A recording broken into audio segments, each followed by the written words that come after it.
Bonjour à tous. Moi, je venais ici pour vous faire un point sur les questions qui reviennent très régulièrement. C'est comment je dois gérer une RAI positive chez la femme enceinte. On a beaucoup de demandes là-dessus et je voulais faire un point avec vous pour essayer d'éclaircir un petit peu notre manière de faire. Donc la première diapo, juste pour vous rappeler ce que c'est qu'une incompatibilité fœto-maternelle érythrocytaire. C'est une pathologie qui est assez rare, avec une incidence en métropole de 4 cas pour 1000 naissances. Qu'est-ce que c'est que cette incompatibilité fœto-placentaire? C'est simplement la fixation des anticorps maternels circulant sur les antigènes fœto-érythrocytaires. Ceci induit plus ou moins une immunohémolyse fétale ou néonatale d'intensité complètement variable. La forme majeure, c'est la forme qu'on connaît, c'est l'anasarque fœto-placentaire. Mais généralement, c'est simplement une anémie qui va évoluer et que l'on va dépister à la naissance par une hyperbilirubinémie avec une accumulation postnatale qui peut induire un ictère assez précoce, voire jusqu'à l'ictère nucléaire. Comment dépister cette incompatibilité fœto-maternelle, à votre avis? Un examen biologique, on est là pour ça, c'est la RAI. La RAI, c'est la recherche d'agglutinines irrégulières. La RAI, elle a plusieurs intérêts. Le premier intérêt, c'est l'intérêt fœtal. Elle permet de dépister l'alloimmunisation et d'en suivre son évolution. Et elle permet aussi de mettre en œuvre les prophylaxies de l'immunisation RH par l'injection de Rofilac. Elle a aussi un intérêt maternel, là, vraiment dans le cadre transfusionnel, puisqu'en fin de grossesse, on demande une RAI à vue transfusionnelle s'il y a des besoins transfusionnels. Comment utiliser au mieux la RAI? La RAI, en fait, il y a un calendrier qui est proposé des RAI. Donc là, on vous fait un petit peu un tableau récapitulatif de toutes les recommandations. En gros, une femme RESUS-D positive, primigène, sans antécédent transfusionnel, on fait une première RAI à 3 mois et une seconde à la fin de la grossesse. Si les femmes RHD primigènes ont un antécédent transfusionnel, on ajoute une RAI à 6 mois et à 8 mois, tout simplement pour voir s'il n'y a pas eu de réactivation d'alloimmunisation. Pour les femmes qui sont RESUS-D négatives, là on fait à peu près le même suivi.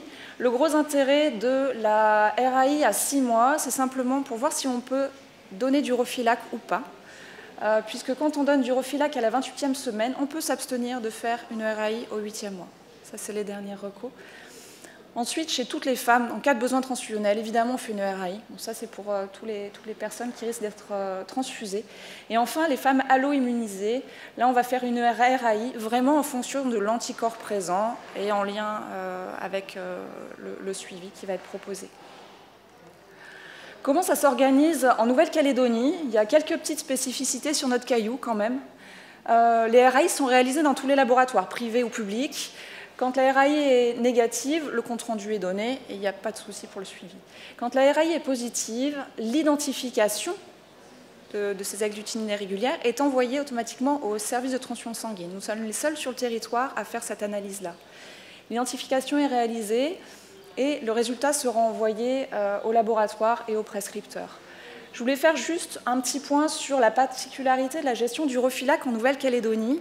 On est, je pense, très chanceux, tout simplement parce que seul le STS peut délivrer le Rofilac, et donc on a une traçabilité quasi exhaustive.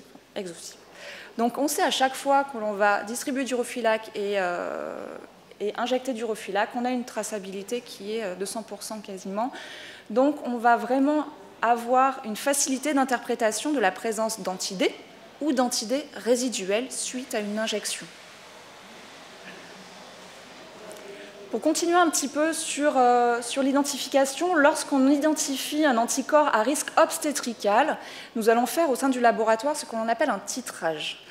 Lorsqu'on a le titrage, on va vous appeler, vous prescripteurs, on va vous appeler pour avoir des informations sur la grossesse, sur la datation de la grossesse, sur les risques.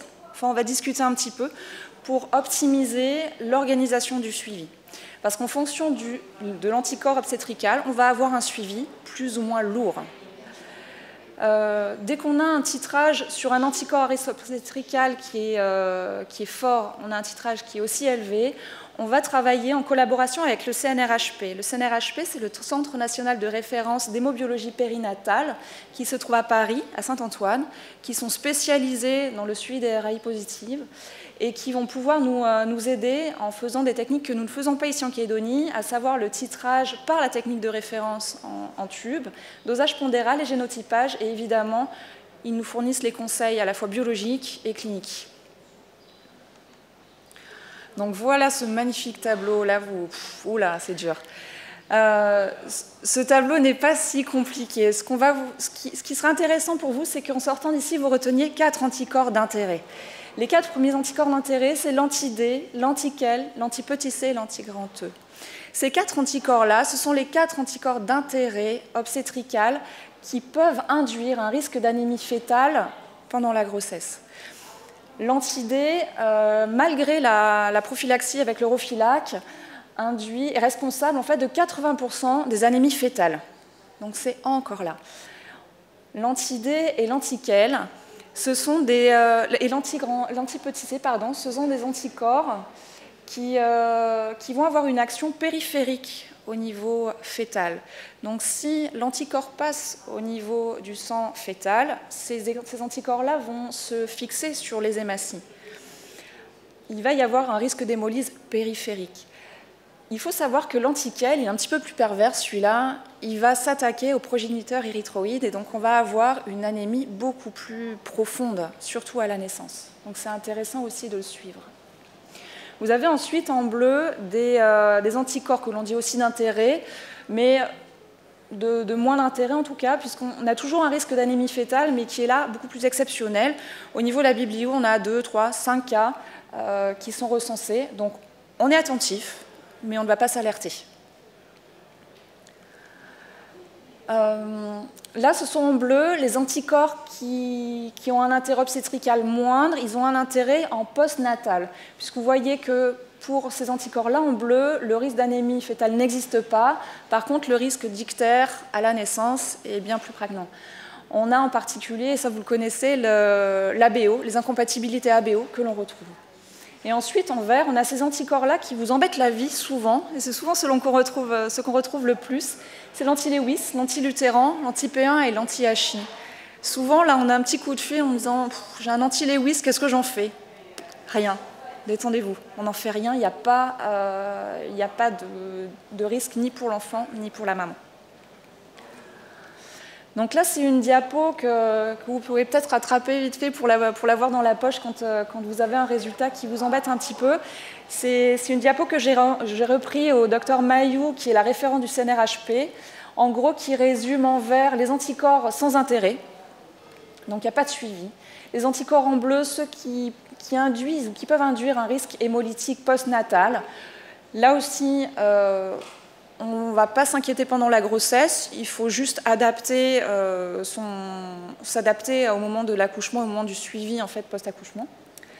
Et ensuite, les anticorps en rouge, là aussi, avec notre dialecte de transfusion, l'anti-RH1, c'est l'anti-D, l'anti-RH4, c'est l'anti-petit c, le RH3, c'est l'anti-grand E et l'anti-KEL. Là, on a un risque d'anémie, et là, vraiment, il faut qu'on discute ensemble entre prescripteurs et biologistes spécialistes. Moi, je voulais vraiment vous parler d'une notion de titrage. Il existe 2 types de titrage. Le titrage de référence, que l'on réalise par une technique que l'on appelle en tube. Cette technique-là, c'est la technique qui est réalisée au CNRHP.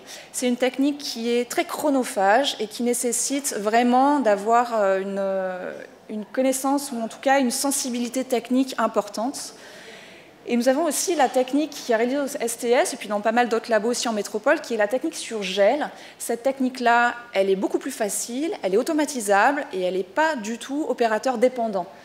Donc il y a un gros intérêt pour nous l'utiliser. La grosse différence, et c'est là tout l'intérêt de ce diaporama aussi, c'est qu'elle est beaucoup plus sensible que la technique en gel. Quand je vous dis beaucoup plus sensible, on peut avoir des fois 4 dilutions de titrage en plus sur la technique gel. Donc le risque, c'est d'avoir un taux très élevé avec une prise en charge stressante pour la patiente alors qu'il n'y en aurait pas besoin. Donc je voulais mettre ça un petit peu au clair avec vous. Ouais, c'est bon. Merci. Une publication, on savait qu'il y avait vraiment ces différences de sensibilité. On savait que la technique gel était beaucoup plus sensible que la technique de référence, mais on n'arrivait pas trop à estimer, en fonction de l'anticorps, quelle était la corrélation qu'il pouvait y avoir entre les deux. Et heureusement est sorti un travail assez intéressant, justement du CNRHP, qui permet de comparer les deux types de dosage, les deux types de titrage, et qui nous permettent en fait d'avoir ce tableau-là et d'essayer d'extrapoler nos résultats. En gros, ce tableau-là, pour nous, est particulièrement intéressant parce qu'il nous permet, en fonction de chaque type d'anticorps, de comprendre quelle est la variation entre la technique tube et la technique gel. En gros, dans les conclusions de ce document-là, on nous dit que les techniques en gel sont bien supérieures à celles de la technique en tube, ça on le savait, mais le chiffre est posé, c'est 86%. Donc quand on vous rend un titrage en gel, il est en 86% des cas bien supérieur à la technique en tube.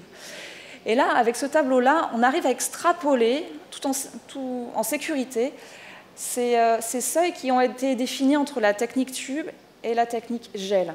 Par exemple, pour l'anti-D, on sait qu'entre la technique tube et la technique gel, on a 4 dilutions de différence.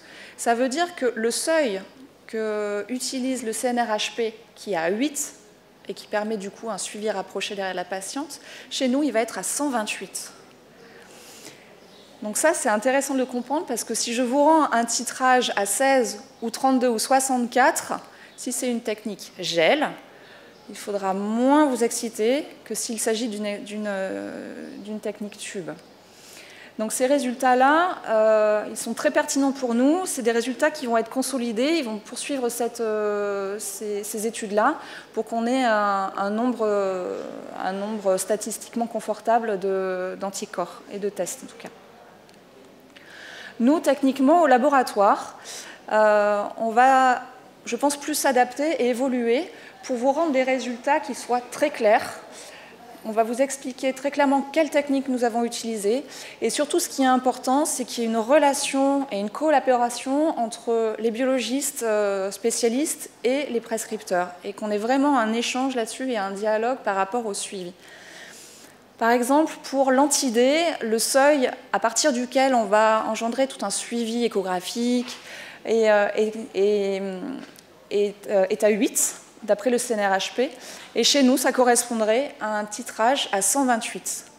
128, c'est le titrage 8, c'est le titrage à partir duquel on va demander un suivi très rapproché, et entre autres, on va faire des prélèvements toutes les 2 semaines pour voir l'évolution du titrage, et en fonction du titrage, demander à ce que le prescripteur ou à ce que l'échographiste justement fasse un suivi écho et puisse mesurer, par exemple, le pic systémique de la vélocité et voir s'il y a besoin ou pas d'extraire l'enfant ou pas.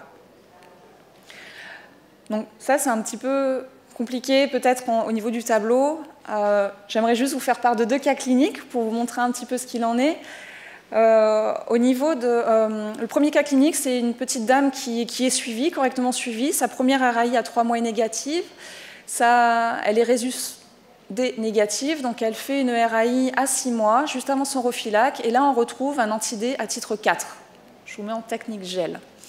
Donc là, on contacte le gynécologue avec qui on va parler de cette situation et faire un suivi un petit peu plus rapproché. À 7 mois, on va redoser l'anti-D que l'on retrouve cette fois-ci à 32. Les tubes vont être envoyés au CNRHP, ils vont trouver un anti-D technique tube à 2, donc c'est vraiment 4 dilutions de différence. Au niveau des conseils donnés par le CNRHP, c'est on attend, on voit ce qui se passe. Donc on attend 3 semaines de plus, on refait le titrage n'évolue pas, donc c'est plutôt bon signe, on a une cinétique d'évolution qui est quand même plutôt faible. Et puis on fait ensuite la RAI 3 semaines encore plus tard, on retrouve un anti-D qui évolue toujours peu. Il n'a pas encore atteint le seuil critique, donc tout se passe plutôt bien pour cette dame. L'accouchement sera déclenché sera déclenché à 37 semaines, non pas par rapport à l'antidée, mais par rapport à une arythmie fétale. Et là, on a un enfant qui ne présente pas de signes d'anémie, en tout cas. Il y a un COULS qui est négatif, une hémoglobine qui est tout à fait normale, un ictère qui sera favorable sous photothérapie.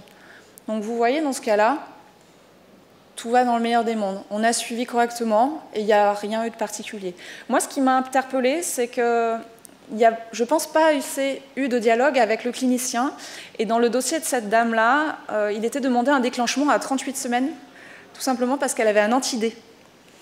Et c'est là où je me dis qu'il faut vraiment avoir une interaction avec les cliniciens, parce qu'en fait, il n'y aurait pas eu besoin de déclencher à 38 semaines avec un antidée à ce taux-là. Voilà. Ensuite, un deuxième cas, et le dernier d'ailleurs, on est dans le même contexte, une dame qui est bien suivie, qui est résus-D négatif, on lui fait sa RAI pré-Refilac à 6 mois et on trouve un antidée à titre 1. Donc là, c'est vraiment très très faible. Donc très très faible. Titre 1, là je mets pour les biologistes qu'il y a dans la salle. Visuellement, il faut savoir que quand on a un titre comme ça qui est très très faible, on peut avoir des difficultés à interpréter la RAI pour les biologistes. Et donc quand on a une petite butte comme ça sur notre gel ou une remontée des hématies sur le côté du gel, il faut savoir interpréter ça comme douteux et aller plus loin dans l'identification.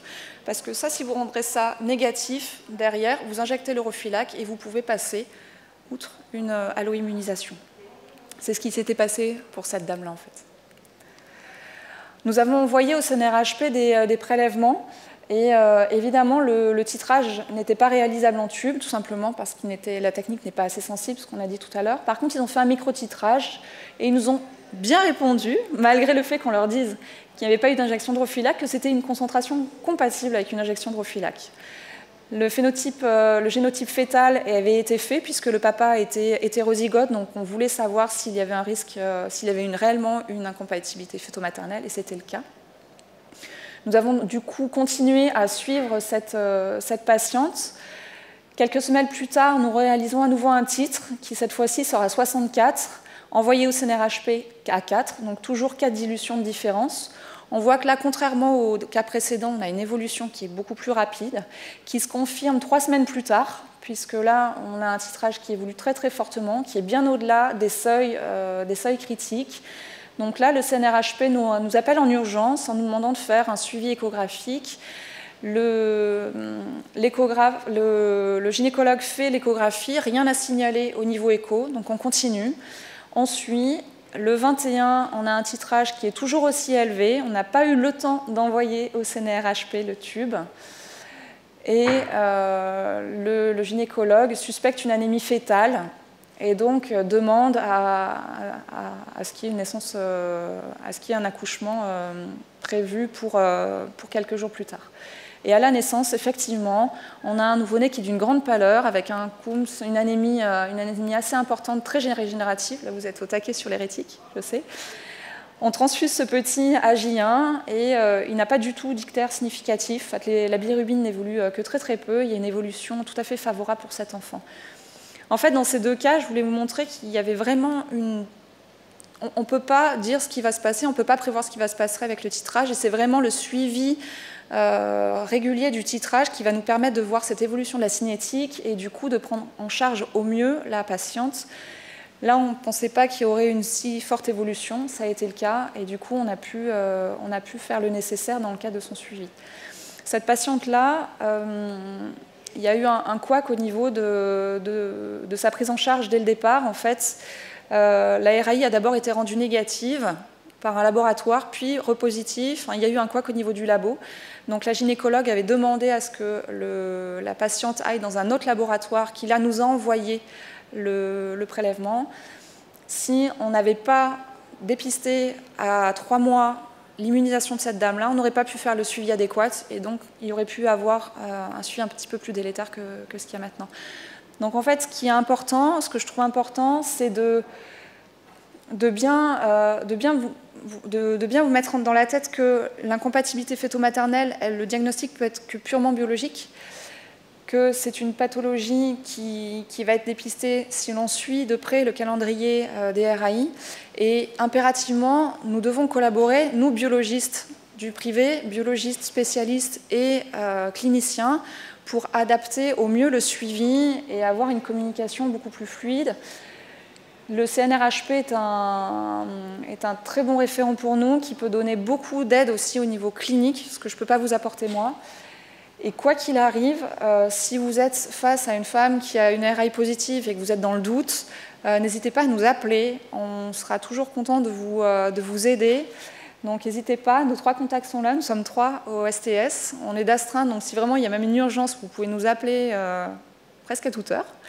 Donc n'hésitez pas à nous appeler et à essayer de collaborer ensemble pour pouvoir optimiser le suivi, et en tout cas qu'il n'y ait pas de mauvaise interprétation d'un titrage qui pourrait rendre un suivi insatisfaisant en tout cas. Voilà, merci.